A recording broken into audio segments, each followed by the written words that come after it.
Welcome to the Wellness Protocol, your source for guidance on metabolic health, hormones, and longevity. I'm Dr. Alessia Roehnelt, double board certified endocrinologist, and on each episode, I'll share simple tools rooted in science and experience to help you feel better, live longer, and take control of your health. Hi, everyone, and welcome back to the Wellness Protocol. Today's episode is all about protein. More specifically, the difference between protein powders and protein from whole foods, and why, when it comes to protein, quality matters much more than quantity.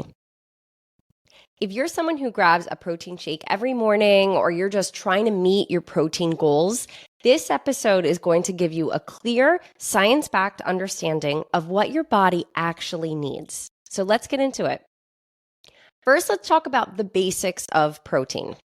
Protein is one of the most important macronutrients, and it's absolutely essential for building muscle, maintaining hormone balance, supporting your immune system, even regulating blood sugar. But here's the thing. The standard recommendation, which is about 0.8 grams of protein per kilogram of body weight, is really just the minimum to prevent a deficiency. So if your goal is longevity, maybe fat loss, muscle retention, muscle building, or overall metabolic health, you likely need even a little bit more than that. That said, more protein in grams doesn't automatically mean better. It's not just about how much you're eating, but about what kind of protein you're eating. Let's start by comparing two sources of protein. First, whole food protein. So that's going to be the type of protein you get in normal foods. Think about things like eggs, wild-caught salmon, Greek yogurt, Icelandic yogurt, lentils, chicken, even tofu. So these are food products that contain a very high amount of protein. But let's compare that to protein powders. Those would be things like whey protein isolate, casein, soy protein isolate, pea protein concentrate, etc. Now, whole food proteins come with so much more than just protein. They are nutrient dense, so they are going to oftentimes provide things like iron, zinc, selenium. A lot of the B vitamins are found in foods with protein. You're going to be getting most likely some healthy fats as well as some fiber. Because of this very complex food that you're eating, you are also going to digest it nice and slowly, which helps with satiety or the sense of feeling full. It can help with blood sugar control. It can even help with hormone regulation. It's interesting because a lot of the newer medications to help with weight loss, the GLP-1 medications, this is one of the things they target. They make your stomach empty more slowly to slow down this process of digestion. So you can kind of tweak how quickly your stomach is emptying by the type of food you put into it. So foods with a high amount of protein, some fats, some fiber are all going to be digested slower and allow for a slower rise in blood sugar and more of a sensation of feeling full. On the other hand, protein powders are often highly processed. Some are made by literally stripping everything away except the protein. That's going to leave you with a protein isolate. The isolate is a very fast absorbing type of molecule, but it's missing a lot of those cofactors that we find in food. And that can impact not just how your body uses the protein, but how you're going to feel after you eat it, especially when it comes to things like bloating or blood sugar spikes and crashes, potentially inflammation in your system, even the sense of feeling full or not full after you eat that item. So you can already see why eating a whole food with a lot of different nutrients in it, a very complex food with all of these different factors, your body likes it better. When you are eating just a strict protein isolate while you are getting some protein, you are missing out on some of the other benefits that real food offers. But let's talk about some pros and cons, because there are some pros to protein powders. They do definitely have a time and place, especially if you have dietary limitations.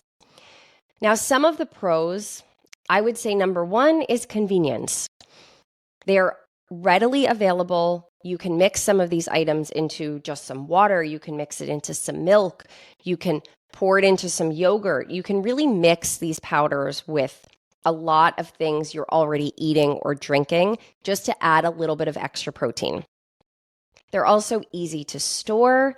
They're easy to take with you if you're traveling, and they're certainly easy to just grab if you're in a rush and trying to get out of the house early and you want to make sure that you're getting in some type of protein in the morning, which I absolutely recommend. You should be starting your day with protein, with healthy fat, with healthy fiber, and as little starch and sugar as possible. These can also be really helpful for people who are recovering from illness, who really need that certain amount of protein per day and they're trying to get a little bit extra. It can be helpful for people with limitations on how much food they can actually chew. For instance, for people who are not able to swallow solid foods, these can be really good supplemental nutritional beverages to incorporate into their diet. They can also be helpful for people who eat a very strict plant-based diet and are trying to get in some extra protein, because it is difficult to get all of your protein from plant sources and get enough protein. So this could be a nice complement to a healthy diet as well. But let's talk about the cons. Most of these protein powders are ultra processed. They have been run through a lot of different machines. They have been exposed to a lot of high temperatures. They have possibly been combined with chemical solvents like hexane in order to extract that protein isolate. Some of these powders can even contain ingredients like heavy metals, lead, arsenic, etc., especially the ones that are less expensive or are not well-regulated brands. Additionally, many protein powders will combine their protein with gums, emulsifiers, artificial sweeteners, sugar alcohols, synthetic vitamins, and one that I hate, which is natural flavors.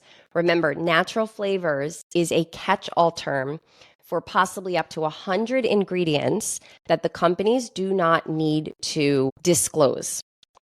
Even if the label says no artificial sweeteners, if they contain natural flavors, there actually could be a small amount of artificial sweeteners in that product because they are lumped into that term, natural flavors. So always be careful of natural flavors. And here's really the big thing. Protein powders are not very satisfying. You may drink a shake and feel hungry 30 minutes later. Whereas if you had a meal with eggs, avocado, some vegetables, or some healthy fruit, you might be full for hours. So they are also not the best meal supplement if you are able to eat whole foods instead. I would look at them as more of a complement to a healthy diet, not a replacement for a healthy diet. A lot of my patients and my followers ask me what type of brands I would recommend if you are going to use a protein powder. This is very important. There are terrible protein powders, and there are actually some pretty good products out there. So learning how to read that label is absolutely the most important part about choosing a good quality protein powder. Number one, never just look at the front. The front of the label on any type of product like this is going to be mostly marketing. They want to try to pull you in with their terms that they think people are interested in. For instance, non-GMO, organic, gluten-free, dairy-free. Some people feel that when they see those words on a label, it means the product is healthy. That is not necessarily the case. So you always need to flip that product around, look at the back, and take a look at the ingredients. First thing you're going to look for with the ingredients is a very short ingredient list. The less, the better. One ingredient would be the best. Two, it's probably okay. Absolutely no more than three if you're looking for a very clean, simple product. I will say some products out there that are giving more of a flavor will have some additional components. Just make sure that these additional components are real foods. For instance, organic banana, organic walnuts. What you want to avoid are chemicals and terms that maybe you can't even pronounce. Some of those would be the artificial sweeteners like sucralose and aspartame. If you need a product with flavoring that is not going to raise blood sugar, I would recommend looking for the ones with either organic stevia or organic monk fruit.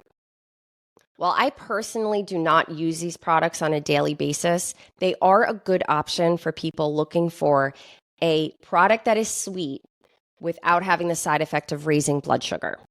These natural sweeteners have not been shown to increase insulin levels or increase inflammation in the gut or increase the risk of cardiovascular disease. So at this point, with what we know about them, I don't feel like there's any evidence out there to suggest they're harmful. However, I myself always like to go for more of the real foods, just in moderation or small amounts. So for instance, I might pick something that's flavored with a little bit of organic maple syrup rather than stevia, but that's my personal preference. Another tip for looking for good quality protein powders is you want to choose a product that is third-party tested. So the key terms to look for there are NSF certified, Informed Choice, or similar types of organizations. If you are buying an animal-based product, which if you are not vegan, vegetarian, going for all plant-based, I would recommend more of an animal protein instead of a plant-derived protein. You're going to get a little bit more of a quality type of protein. And if it's animal-based, you want to look for the term grass-fed whey or grass-fed beef. And if it's plant-based, you want to look for the term organic. Remember, if it's not organic, there is a good chance that that crop could have been sprayed with glyphosate or Roundup, which is an herbicide that has been linked to multiple health conditions. So if you are trying to supplement your diet with something nutritious, you want to make sure you're not accidentally doing it with something that is more toxic than you thought. So always go organic. Let's talk about why quality really trumps quantity. Your body uses amino acids from protein to build up muscle, to create hormones, enzymes, even repair unhealthy tissues or damaged tissues. But not all proteins have the same amino acid profile. Leucine, for example. This is one that is key to stimulating protein synthesis, and some powders don't contain enough, or they might lack all the 9 essential amino acids, especially those plant-based proteins. And that's why I'm saying if you have the option to use animal-based, you might be getting a more comprehensive product or more of the essential amino acids. And more protein doesn't necessarily mean more benefits. If your gut can't absorb what you're putting in, or if the product you're putting in is causing inflammation, it's not serving you any type of benefit. So instead of chasing these high numbers, like 100 grams of protein a day, you need to think about the bioavailability of the protein, which means how well can your body use this? Because if you are just dumping in a bunch of powder that may on the label say 20 grams, 30 grams, but your body doesn't absorb it well, this is not benefiting you. It probably shouldn't even count in your total of protein that you're eating. So always be thinking about how your body is able to utilize what you're putting in and how it might fit into a balanced, nutritious meal, including fiber, healthy fats, and real food. Again, use these protein powders as a complement to nutritious meals, if possible. My main recommendations and how I approach these protein powders with my patients or my friends or my family is always, always, always, number one, prioritize whole food protein. Your body is going to absorb it better. It is going to have many more complex items like healthy fats and fibers. It is going to have more nutrition, more vitamins. It is really the key to being healthy, is a nutritious meal with whole foods. Eggs, wild-caught fish, grass-fed meats in moderation, lentils, beans, healthy yogurts, all of those things. If you do not have food sensitivities, food allergies, religious beliefs that prohibit you from eating these foods, they can be so nutritious for you. I would also encourage anyone to think about using protein powders, protein shakes as a tool, not a crutch. They are not meant to replace food, especially if you have the ability to chew food, to digest it in the best way possible. Post-workout is actually a good time to consider something like a protein shake if you need a quick amount of protein after you just worked out. But even then, try to pair it with some real food if you can. Your body might absorb the benefits a little bit better if combined with real food. And for those plant-based eaters out there, I would advise mixing your sources of plant-based protein. So perhaps combining rice-derived protein, pea-derived protein with legumes or healthy grains. Those can improve your amino acid diversity. And always look at the label on the back. Forget about what the front says. The back is where you are going to find out if this product is good for you or not. If there are too many ingredients, if you can't pronounce them, if you've never heard of them, either put it back on the shelf or do a quick search and find out what you are actually putting in your body. Now I want to just go through a few commonly asked questions that I get from my patients. The first is, do protein powders damage your kidneys? If you are a healthy individual, that will not happen. However, in people with existing kidney disease, excessive protein actually can be harmful to the kidneys. So always check with your doctor if you have concerns or if you are thinking about changing your diet or starting a very high protein diet. Number 2, is collagen a complete protein? The answer to this is actually no. So collagen is missing some key amino acids. While it's great for skin and joints, don't rely on it as your main source of protein. And can you get enough protein on a plant-based diet? Yes, but it definitely takes planning. You need to focus on a variety of different plant-rich foods, consider supplementations if needed, or consider a sit-down conversation with a good nutritionist to go through a plan. So what is the bottom line here? Protein is essential for health, but not all protein is created equal. You want to focus on nutrient-dense foods first and use powders or supplements strategically, not automatically. You always want to choose a quality protein over quantity. And please, please, please, if you remember anything else, always check the label on the back and look through the ingredient list. If you enjoyed this episode or it gave you a new perspective on things, please be sure to write a review, like it, share it, subscribe so you can hear more. And don't forget to follow me on Instagram at EndoHealthDoc for more evidence-based tips on hormones, metabolism, and wellness. See you next week. Be well.